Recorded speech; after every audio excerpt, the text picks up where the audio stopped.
Enfin, nous proposerons une motion pour demander à la mairie de Paris de renoncer à son projet antisocial et inefficace d'abaissement de la vitesse maximale sur le périphérique à Paris, au bénéfice d'un projet régional de réduction efficace des nuisances sonores du boulevard périphérique dès 2025, qui passe par la pose d'enrobés phoniques neufs. Alors oui, des enrobés phoniques neufs sur le périphérique, ça permettrait de baisser le bruit de 7 décibels, alors que la réduction de la vitesse maximale, ce n'est que 2 à 3 décibels en moins. Donc nous pouvons faire 2 fois mieux en matière environnementale pour le périphérique si nous décidions de déployer ces enrobés phoniques, si la ville de Paris s'occupait vraiment de gérer cette infrastructure comme elle le mérite et d'en diminuer les nuisances. Alors la région est évidemment prête à financer 50% des budgets des enrobés phoniques, puisqu'il semble que la mairie de Paris n'ait pas les moyens de gérer le périphérique. Mais comme elle n'a pas les moyens de gérer le périphérique, si elle veut nous transférer sa gestion pour que nous en réduisions les nuisances, nous sommes prêts.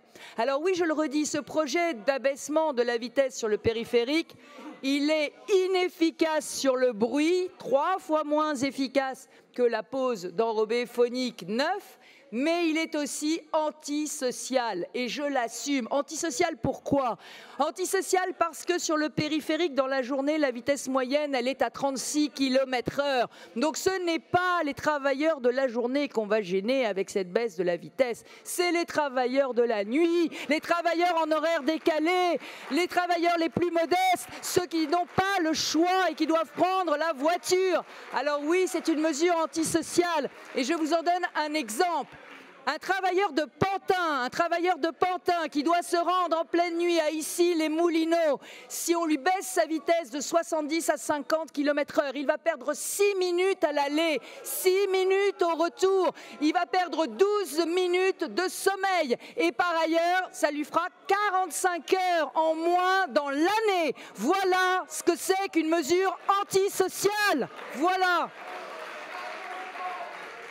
Alors évidemment, ces travailleurs de la nuit, pour la très grande majorité d'entre eux, ils ne sont pas parisiens, ils n'habitent pas Paris, ils habitent la banlieue parce qu'ils ne peuvent pas se loger dans Paris. Alors oui, évidemment, la ville de Paris s'en moque et elle se moque aussi des riverains du périphérique à qui elle refuse de donner les enrobés phoniques qui leur diviseraient par 5 le bruit qu'ils entendent toutes les nuits. Vous l'avez compris, chers amis. Nous continuons à demander au gouvernement le transfert de la compétence périphérique à la région Île-de-France, qui seule pourrait prendre les mesures vraiment écologiques et sociales qui permettraient de rendre cette infrastructure performante.